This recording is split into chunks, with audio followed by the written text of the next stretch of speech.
আসসালামু আলাইকুম রহমতুল্লাহি ওয়া বারাকাতুহু। আজ যেহেতু প্রথম রোজা, তো প্রথম রোজাতে মানুষ কী কী ভুলগুলি করে থাকে সে বিষয়ে আমি আপনাদের সামনে আলোকপাত করতে চলেছি। তো চলুন, প্রথম রোজাতে মানুষ কী কী ভুল করে।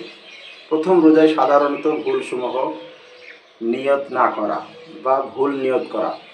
অনেকেই মনে করেন মুখে নিয়ত পড়া জরুরি, কিন্তু নিয়ত মূলত অন্তরের ইচ্ছা, অন্তরের একটা সংকল্প, ইচ্ছা, কল্পনা আর কি।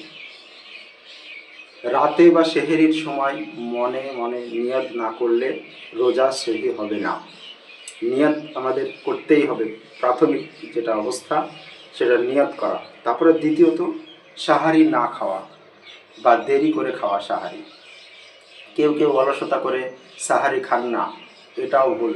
সাহারি না খাওয়া, সাহারি খাওয়া সুন্নত, সাহারি খাওয়া সুন্নত এবং এতে বরকত আছে। সাহারি খেতেই হবে, সাহারি না খেলে আপনার এটা অলসতা করা যাবে না, সাহারি খেতেই হবে, সাহারি না খেলে রোজা হবে না। রাসূল সাল্লাল্লাহু আলাইহি সাল্লাম বলেছেন, তোমরা সাহারি খাও, কারণ সাহারিতে বরকত আছে। সহিহ বুখারী 1923 নম্বর হাদিস। 3 নম্বর হচ্ছে সাহারির সময় শেষ হয়ে যাওয়ার পরেও খেতে থাকা। ফজরের আজান শুরু হলে খাওয়া বন্ধ করতে হবে। ফজরের আজান শুরু যখন হয়ে যাবে তখন খাওয়া বন্ধ করে দিতে হবে, আর খেতে হবে না। আজানের পর খেলে রোজা ভেঙে যাবে, আজানের পর খেলে রোজা ভেঙে যাবে, এটা কিন্তু মতভেদ আছে। কিন্তু 2-1 মিনিট বা 1.5 মিনিট 2 মিনিট যদি হয়ে যায় তাহলে খাওয়াটা শেষ করে, এরকমও মত পাওয়া যায়। কিন্তু বেশিক্ষণ ধরে খাওয়া যাবে না, মানে 1 মিনিট 1.5 মিনিট, এরকম অনেক মত আছে। রোজার নিয়ত ভুলে যাওয়া বা সন্দেহে থাকা। রোজার নিয়াত ভুলে যাওয়া বা সন্দেহে থাকা। কেউ কেউ সকালে উঠে সন্দেহ করেন নিয়াত করেছি কি না। নিয়াত না থাকলে রোজা সহি হবে না। নিয়াত থাকতে হবে যে আমি দৃঢ় সংকল্প যে আমি সারা দিন এই রোজাটা আমি পালন করব। রাগ করা বা খারাপ আচরণ করা। রোজা শুধু না খেয়ে থাকা নয়, চরিত্রও ঠিক রাখতে হবে। রোজা রেখে গালি দেওয়া যাবে না, ঝগড়া করা যাবে না, মিথ্যা কথা বলা যাবে না।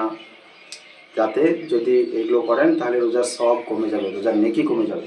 হাদিস, যে ব্যক্তি মিথ্যা কথা ও খারাপ কাজ ছাড়ে না তার না খেয়ে থাকার কোনো আল্লাহর কোনো প্রয়োজন নেই। সহিহ বুখারী। 6 নম্বর, নামাজে অবহেলা করা। অনেকেই রোজা রাখেন কিন্তু 5 ওয়াক্ত নামাজ পড়েন না। নামাজ ছাড়া রোজা পূর্ণ হয় না, নামাজ ছাড়া রোজা সম্পূর্ণ নয়, তাই আপনারা নামাজ পড়বেন। 7 নম্বর হচ্ছে ইফতারে দেরি করা। কেউ কেউ দেরি করে ইফতার করেন, এটা সুন্নাতের বিরোধী। অতএব সুন্নাত সম্মতভাবে, অর্থাৎ যা সময় হয়ে গেলেই কিন্তু ইফতার করতে হবে, এটা সুন্নাত। সূর্যাস্তের সাথে সাথে ইফতার করা সুন্নাত। 8 নম্বর হচ্ছে বেশি খাওয়া বা অপচয় করা।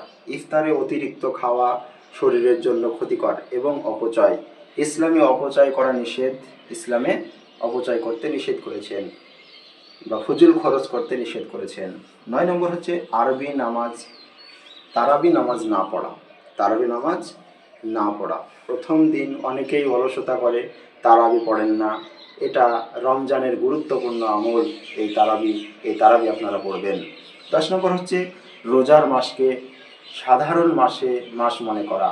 রোজার মাসকে সাধারণ মাস মনে করা। প্রথম দিন থেকেই বেশি বেশি ইবাদত করা উচিত। অনেকেই প্রথম দিন গুরুত্ব কম দেন। করণীয় সংক্ষেপে সাহারি খেতে হবে, নিয়ত করতে হবে, 5 ওয়াক্ত নামাজ পড়তে হবে, সময় মতো ইফতার করতে হবে, মিথ্যা ও খারাপ কাজ থেকে দূরে থাকতে হবে, তারাবি পড়তে হবে। এগুলি আপনাদের কর্তব্য এবং এগুলি যদি না করেন তাহলে রোজা শুদ্ধ হবে না। তাই আল্লাহ রাব্বুল আলামিন আমাদেরকে তৌফিক দান করুন।